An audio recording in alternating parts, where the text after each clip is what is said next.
आज हम स्टार्ट करने जा रहे हैं बहुत ही important chapter d and f block elements. ठीक है, तो generally d and f block elements में जो ओवरव्यू है वो दे देता हूँ मैं आपको। ठीक है, और ये बता देता हूँ साथ साथ कि जो D and f block element हम पढ़ रहे हैं उसके साथ साथ जो नेक्स्ट चैप्टर आता है कोऑर्डिनेशन कंपाउंड, ये दोनों ही पैक्ड है एक ही फॉर्म में। मतलब कि ये हुआ कि जो हम इसमें पढ़ने वाले हैं उसका काफी कुछ हम कोऑर्डिनेशन में भी पढ़ेंगे। ठीक है, तो कहने का मतलब है दोनों बेसिक्स एक तरह ही है। ठीक है, इसको अच्छे से कवर कर लेंगे तो नेक्स्ट वाला चैप्टर भी इजीली कवर हो जाएगा। ठीक है, तो बेसिकली इस चैप्टर को स्टार्ट करने के लिए जो है इलेक्ट्रॉनिक कॉन्फ़िगरेशन की नॉलेज होना बहुत इंपॉर्टेंट है। ठीक है, इलेक्ट्रॉनिक कॉन्फ़िगरेशन अगर आपको आती है तो बहुत अच्छी बात है, नहीं आती तो आपको सीखनी पड़ेगी। ठीक है, तो स्टार्ट करते हैं D and f block element को। जैसे D and f block elements जो है इनमें है क्या कि जो डी ब्लॉक होता है उसको हम 3 पोर्शंस में कवर करेंगे। ठीक है, 3 पोर्शंस में कैसे? सबसे पहले तो इंट्रोडक्शन आ जाना है जो आज हम कवर कर लेंगे। ठीक है, उसके बाद जो है हम पढ़ेंगे इसमें पीरियोडिक प्रॉपर्टीज पढ़ेंगे हम डी ब्लॉक की। और उसके बाद जो है हम लास्ट में कवर करेंगे इसका कुछ important compounds of D block. जैसे इसमें हम 2 कंपाउंड पढ़ेंगे KMnO4, ठीक है, पोटेशियम परमैंगनेट, और दूसरा हम कवर करेंगे इसमें पोटेशियम डाइक्रोमेट K2Cr2O7। ठीक है, इन दोनों कंपाउंड्स के रिगार्डिंग अगर मैं बात करूं तो हमने प्रिपरेशन कवर करनी है और प्रॉपर्टीज। बोर्ड में इनमें से बहुत बार क्वेश्चन पूछा हुआ है, बहुत बार यहाँ से रीजनिंग क्वेश्चन आया हुआ है, यहाँ से रीजनिंग क्वेश्चन आता है, ध्यान से देखेंगे इस टॉपिक को। ठीक है, और वही रीजनिंग क्वेश्चन यहाँ से भी बनते हैं एक बार। ठीक है, तो ओवरऑल जो चैप्टर है पूरा इंपॉर्टेंट है वो। ठीक है, ये भी, ये वाला क्वेश्चन भी, ये क्वेश्चन भी। एफ ब्लॉक एलिमेंट जो है यहाँ से भी रीजनिंग क्वेश्चन बनते हैं। ठीक है, तो रीजनिंग काफी है इस पूरे चैप्टर के अंदर ही। और एफ ब्लॉक एलिमेंट जो है उसको हम सिर्फ 2 पोर्शन में पढ़ेंगे, लैंथेनॉइड्स और एक्टिनॉइड्स। ये 2 कॉपी चलेगा, जैसे लैंथेनॉइड है वैसे एक्टिनॉइड, थोड़ा सा माइनस का डिफरेंस होगा वो क्लियर कर दूंगा मैं। तो इसके लिए ज्यादा हमें कुछ नहीं करना, एक ही क्वेश्चन इसको कवर कर लेंगे। ठीक है, तो टोटल 4 पोर्शंस इस चैप्टर के। तो स्टार्ट करते हैं बिना देर के इंट्रोडक्शन को। ठीक है, ध्यान से पढ़ो। जो डी ब्लॉक एलिमेंट्स हैं कहते किसको हैं? आप सभी को डेफिनेशन अच्छे से आता है इसका, मैं फिर भी लिख देता हूं। Those elements of which last electron enters in d subshell, या फिर d ऑर्बिटल भी कह सकते हैं उसको, d ऑर्बिटल भी कह सकते हैं, किसी में भी एंटर करे उसको डी ब्लॉक एलिमेंट कह देंगे। ठीक है, बहुत सारे एग्जांपल है जैसे कॉपर हो गया, गोल्ड हो गया, सिल्वर हो गया, ठीक है, प्लेटिनम है, और ये आपका आयरन हो गया, ये सभी डी ब्लॉक के एलिमेंट्स हो जाते हैं। तो कवर है ये सभी को। इसके साथ साथ कई बार जनरल कॉन्फ़िगरेशन पूछ ली जाते हैं, वो नोट कर लेंगे। ठीक है, n-1d, और ये हो सकता है 1 to 10, और इसके साथ साथ होगा n-2। ये कॉन्फ़िगरेशन रहेगी। आपको पता है कि यहाँ पे n का मतलब होता है प्रिंसिपल क्वांटम नंबर। ठीक है, तो ये आपको कवर करना है, कई बार पूछा जाता है 1 मार्क में, इंपॉर्टेंट है ये। ठीक है, तो डेफिनेशन क्लियर है, इसका जनरल इलेक्ट्रॉनिक कॉन्फ़िगरेशन क्लियर है। ये n-1 का क्या मतलब है, n का क्या मतलब है, एक बार करके दिखा देते हैं यहाँ पे। एग्जांपल के लिए जैसे मान लो मैं आयरन के लिए इलेक्ट्रॉनिक कॉन्फ़िगरेशन लिखा हूं। आयरन का एटॉमिक नंबर 26 है। मैंने पहले ही बोला था कि चैप्टर में इलेक्ट्रॉनिक कॉन्फ़िगरेशन का बहुत इंपॉर्टेंस है। तो 26 एटॉमिक नंबर के लिए कॉन्फ़िगरेशन लिखेंगे 1s2 2s2 2p6 3s2 3p6, और ये फिर आ जाएगा आपका 3p6 के बाद 4s2 3d, उसके बाद हो जाएगा आपका 3d कितना रहेगा 6, यहाँ पे काउंट कर टोटल 2 4 10 12 18 20 26। ठीक है, आपको एक बात बता दूं मैं कि 21 से लेकर के 30 तक ट्रांजिशन सीरीज चलती है नंबर 1। ठीक है, वो बताता हूँ कैसे। तो जैसे 20 है तो आपका लास्ट देख लो यहाँ पे किसमें आ रहा है, डी सबशेल में आ रहा है, तो मतलब कि ये डी ब्लॉक एलिमेंट हो गया। और दूसरी बात n-1 का क्या मतलब है, n की वैल्यू हाईएस्ट होती है। आगे यहाँ देखो n की वैल्यू हाईएस्ट क्या है, 4 हाईएस्ट है, और किसके साथ है, s के साथ, वही चीज है ns2। अब यहाँ देखो ns में क्या आ रहा है, 2 आ रहा है। ठीक है, इसके साथ साथ आप यहाँ देखोगे कि n-1 है, यानी कि 4 - 1 करोगे कितना आना चाहिए, 3 आएगा, तो ये देखो 3 के साथ d है। ठीक है, और d में कितना है 1 to 10, 1 से लेकर 10 के बीच में। तो ये जनरल इलेक्ट्रॉनिक कॉन्फ़िगरेशन का मतलब है। वैसे कई बार यहाँ पे 1s को हम 0 से नहीं 1 से 2 भी ले सकते हैं, कुछ केसेस में, कुछ एक्सेप्शनल केसेस में ऐसा किया जा सकता है। ठीक है, तो यहाँ तक कवर करो, फिर आगे बात है डी ब्लॉक के बारे में। जो डी ब्लॉक एलिमेंट्स होते हैं उनको हम 2 पार्ट्स में डाल सकते हैं। एक होते हैं ट्रांजिशन एलिमेंट्स, और दूसरे होते हैं non transition elements. Non transition elements, अब ये बहुत इंपॉर्टेंट है, ठीक है। जो डी ब्लॉक में हमें इंट्रोडक्शन में पढ़ना है वो यही टॉपिक है, ये किस तरह से इसको ट्रांजिशन और नॉन ट्रांजिशन बोला जाता है। ट्रांजिशन एलिमेंट्स कौन से होते हैं? सिंपल है, इफ एन एटम या आयन, ध्यान रखेंगे आयन की बात हो रही है यहाँ पे, इफ एन एटम और ion have incomplete D subshell, क्या होगा? इनकम्प्लीट डी सबशेल होगा, लाइक D1 से लेकर के D9 तक। अगर ये कॉन्फ़िगरेशन रहती है, इसी को इनकम्प्लीट कहेंगे, ठीक है। जो डी सबशेल है उसमें इलेक्ट्रॉन किस तरह से हो सकते हैं? फुली फील्ड, और यानी कि इसको हम कहेंगे फील्ड, ठीक है। और दूसरे क्या हो सकते हैं? वैकेंट हो सकते हैं। वैकेंट का मतलब है बिल्कुल ही खाली, और ये इनकम्प्लीट लिखाना है यहाँ पे। इनकम्प्लीट का मतलब इलेक्ट्रॉन है तो कम से कम एक तो है वहाँ पे, ठीक है, लेकिन वो पूरी तरह से फिल्ड नहीं है, ठीक है, तो इसलिए इनकम्प्लीट लिखी है। तो ये इनकम्प्लीट का स्टेटस है। अगर इस स्टेटस में इलेक्ट्रॉन्स होते हैं डी सेक्शन में तो उनको ट्रांजिशन एलिमेंट्स कहा जाता है, ठीक है। तो इसमें एग्जांपल हो, जैसे मैंने आयरन का एग्जांपल दिया था। आयरन का एटॉमिक नंबर 26 था, ये देखा तुमने कि लास्ट में 4s2 3d6 आया। तो यहाँ पे देखा क्या होगा, डी में कितने इलेक्ट्रॉन है? इनकम्प्लीट d6, तो उसको हम कहेंगे ट्रांजिशन एलिमेंट। यहाँ पे आयन का क्या मतलब है वो भी देखो। आयन का मतलब जैसे कॉपर से है, सभी को पता है इलेक्ट्रॉनिक कॉन्फ़िगरेशन सबको आती है 12th क्लास में। कॉपर का एटॉमिक नंबर है 29। अगर आप कॉन्फ़िगरेशन की बात करो तो 4s2 3d9 आता है, ठीक है। ये एक्सेप्शनल केस, इसलिए हम क्या करते हैं, s में से इलेक्ट्रॉन ट्रांसफर करके उसको दे देते हैं। जिसका स्टेबल केस बनता है वो होता है 4s1 3d10। ये केस सभी को आता है, क्लियर है सभी को। तो अब अकॉर्डिंग टू डेफिनेशन कई बार शुरुआत में सिर्फ एटम लिखा गया था, जैसे अगर मैं अकॉर्डिंग टू एटम की बात करूं तो यहाँ पर आप देखोगे कि कॉपर जो है डी में 10 आ गए, यानी कि वो इस स्टेटस से बाहर का है, ठीक है। इस स्टेटस से बाहर का तो आप इसको नॉन ट्रांजिशन कह सकते हो, क्लियर है बात। लेकिन कॉपर जो है रियलिटी में ट्रांजिशन एलिमेंट से बिलोंग करता है, प्रॉपर्टी वो ट्रांजिशन एलिमेंट की ही शो करता है। क्यों करता है? क्योंकि ये इसका कौन सा स्टेट है? ग्राउंड स्टेट है। जैसे ही ये एक्साइटेड स्टेट में जाएगा तो जो इसकी नॉर्मल ऑक्सीडेशन स्टेट होगी, कौन सी ऑक्सीडेशन स्टेट? नॉर्मल। नॉर्मली जो ये ऑक्सीडेशन स्टेट शो करता है तो वो ऑक्सीडेशन स्टेट होती है कॉपर 2 पॉजिटिव। कॉपर 2 पॉजिटिव कब होगा? अगर मैं इसको 1 पॉजिटिव करूं तो 4s 0, एक इलेक्ट्रॉन यहां से लूज होगा। अब एलिमेंट पे, एटम पे पॉजिटिव चार्ज कब आता है? जब वो अपना इलेक्ट्रॉन लूज कर देगा।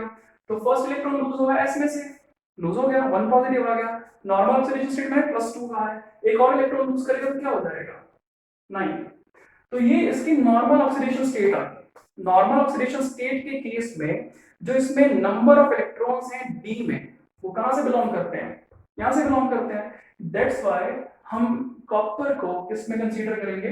ट्रांजिशन में। और वैसे भी ये प्रॉपर्टीज भी ट्रांजिशन की ही शो करता है, ठीक है। इसलिए इसकी डेफिनेशन को ठीक से अगर हम लिखें तो यहाँ पे हम क्या करते हैं, जैसे मैंने लिखा था एटम के साथ आयन, वो इसीलिए लिखा था, तो ये रीजन मैंने यहाँ पे दे दिया, ठीक है। तो ट्रांजिशन एलिमेंट्स क्या होते हैं सभी को क्लियर है। अब यहाँ देखो नॉन ट्रांजिशन एलिमेंट भी साथ साथ उसके हिसाब से क्लियर हो ही गया होगा। ये जो नॉन ट्रांजिशन एलिमेंट उसके हम केस में कहेंगे if atom is completely filled, completely filled, ठीक है। विद रिस्पेक्ट टू किसकी बात कर रहा हूं मैं? डी सबशेल या डी ऑर्बिटल। अगर डी ऑर्बिटल कंप्लीटली फिल्ड होता है तो हम उसको क्या कहते हैं? Non transition element. जैसे मैं बात करूं जिंक की, अब जो जिंक है उसका कॉन्फ़िगरेशन होता है 4s2 3d10। ये जनरल है, ग्राउंड स्टेट में है। और एक्साइटेड स्टेट में बात करें कि जो इसका जनरल इसका जो नॉर्मल इसका ऑक्सीडेशन स्टेट होता है, नॉर्मल ऑक्सीडेशन स्टेट होता है इसका +2, हम लिखते हैं ना जिंक +2। तो +2 अगर होगा तो हम इसको लिखेंगे s में से इलेक्ट्रॉन निकलेंगे दोनों, तभी तो 2 पॉजिटिव आएगा। s में से ही क्यों निकाल रहा हूं मैं? क्योंकि जो s वाला है, 4s वाला है, वो सबसे बाहर की तरफ लाई करता है। कहां लाई करता है? सबसे बाहर की तरफ, ठीक है। तो इसी में से फर्स्ट इलेक्ट्रॉन पहला निकाला जाता है। इसमें से जब इलेक्ट्रॉन निकाल देंगे हम तो उस पे 0 आ जाएगा, और आप देखोगे कि 3d में क्या है, अभी भी 10 इलेक्ट्रॉन्स हैं। तो आयनिक फॉर्म में कह लो या नॉर्मल ऑक्सीडेशन स्टेट के बाद भी इलेक्ट्रॉन डी में 10 है, पेयर्ड है, ठीक है। तो इसको हम क्या कहेंगे? Non transition element. यहाँ पे आप लिख सकते थे डी ब्लॉक के केस में कि अनपेयर्ड डी सबशेल, इनका कैसा होता है? अनपेयर्ड डी सब शेल, ठीक है, in ground state as well as in excited state, ये लिखा जा सकता था, ठीक है, as well as in excited state. इनके केस में क्या लिखा जाएगा कि कंप्लीटली क्या होते हैं, पेयर डी सब शेल होता है, और पेयर डी सब शेल का मतलब हो गया डी में 10 इलेक्ट्रॉन्स का होना। तो क्लियर आप सभी को ये, ठीक है, इसको नोट करो। फॉर एग्जांपल मैं दे देता हूं नॉन ट्रांजिशन का, जैसे यहाँ पे 3 एग्जांपल आते हैं, जिंक, कैडमियम और मरकरी। कौन कौन से एलिमेंट आएंगे, जिंक, कैडमियम और मरकरी, ठीक है, अभी नोट करो, आगे बढ़ते हैं। आगे देखो, जो D1 इलेक्ट्रॉनिक कॉन्फ़िगरेशन है, D1, D2, D3, D4, D5 से लेकर के D6, D7, D8 और D9 और लास्ट वाला आपका आता है D10, ठीक है। तो अभी हमने पढ़ा है कि D1 से लेकर के अगर 9 तक हो तो उसको क्या कहते हैं, ट्रांजिशन एलिमेंट्स, ठीक है, ये ट्रांजिशन एलिमेंट्स है। और जो D10 है आपका, ये क्या होता है, नॉन ट्रांजिशन एलिमेंट, ठीक है, नॉन ट्रांजिशन एलिमेंट्स, ठीक है। उसके अलावा अगर मैं बात करूं कंप्लीट की, तो ये कंप्लीट D1 से लेकर के D10 तक ये सारे के सारे क्या हैं, डी ब्लॉक एलिमेंट्स हैं, सारे के सारे क्या हैं, डी ब्लॉक एलिमेंट्स हैं। तो यहां से आप एक स्टेटमेंट कवर करते हो, कई बार पूछा जाता है कि all transition elements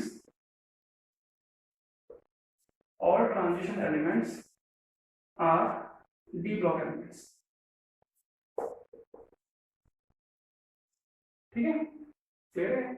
but all d block elements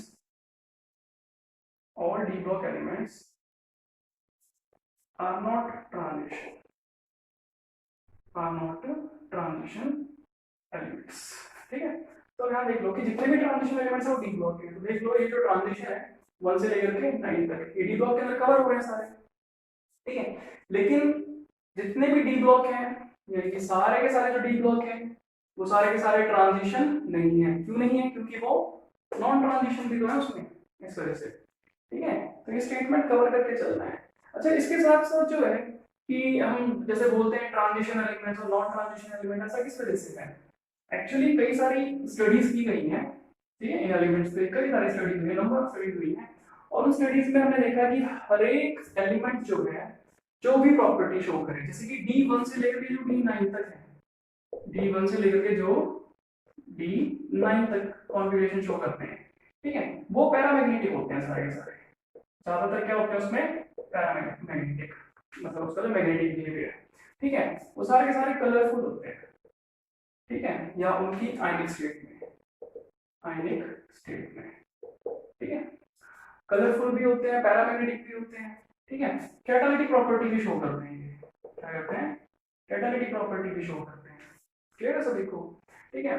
complex formation भी करते हैं, कॉम्प्लेक्स फॉर्मेशन का मतलब है, कॉम्प्लेक्स किसको कहते हैं, आपको कुछ कई बार इस टाइप की शक्ल का कंपाउंड देखने को मिलेगा, इस टाइप से, ठीक है, टेट्राकार्बोनिल निकल, ठीक है।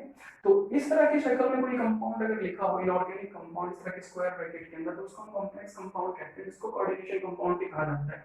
तो मैंने बोला था चैप्टर की स्टार्टिंग में ही कि ये भी हम पढ़ेंगे, ये कोऑर्डिनेशन कंपाउंड जो नेक्स्ट चैप्टर है उसमें कवर करेंगे। तो कॉम्प्लेक्स फॉर्मेशन भी करते हैं, ठीक है, ज्यादातर। तो क्लियर है सभी को, तो इस तरह की प्रॉपर्टी शो कर रहे हैं ये। अच्छा, साथ साथ इनकी वेरिएबल ऑक्सीडेशन स्टेट भी शो करते हैं, ये वेरिएबल ऑक्सीडेशन स्टेट भी शो करते हैं। तो D1 से लेकर के जो D9 तक के एलिमेंट है वो कुछ इस तरह की प्रॉपर्टी शो करते हैं, और भी प्रॉपर्टी है जिनको आगे डिस्कस करेंगे हम, ठीक है। लेकिन दूसरी तरफ अगर मैं बात करूं D10 की, यानी कि ट्रांजिशन की, ये नॉन ट्रांजिशन का केस हो गया, सॉरी ये तो ट्रांजिशन का केस हो गया, ये, ठीक है, ट्रांजिशन एलिमेंट्स का। D10 की बात करूं, यानी कि नॉन ट्रांजिशन एलिमेंट्स की, तो वो सारे के सारे क्या होते हैं, कलरलेस होते हैं, ठीक है, आयनिक फॉर्म में भी। अच्छा, पहला पैरामैग्नेटिक था, तो ये डायमैग्नेटिक होते हैं, कैसे होते हैं, डायमैग्नेटिक, ठीक है। कैटालिटिक प्रॉपर्टी बहुत ही रेयरली यूज करते हैं, कॉम्प्लेक्स फॉर्मेशन भी रेयरली बनाएंगे, वेरिएबल ऑक्सीडेशन स्टेट इनकी है ही नहीं। आपको मैंने एग्जांपल दिया था जिंक का, कैडमियम का और मरकरी का, ठीक है। इनकी जो कॉन्फ़िगरेशन है वो क्या रहती है, जिंक की कॉन्फ़िगरेशन पता सभी को, 4s2 3d10, इसमें आ जाएगा 5s2 4d10, ठीक है, और ये आता है आपका 6s2 5d10। सभी की इलेक्ट्रॉनिक कॉन्फ़िगरेशन क्लियर सभी को। तो अगर आपसे कोई क्वेश्चन पूछे कि जिंक कलरलेस क्यों है, लिखा हुआ है कलरलेस है क्यों है, तो आप लिखेंगे नॉन ट्रांजिशन एलिमेंट।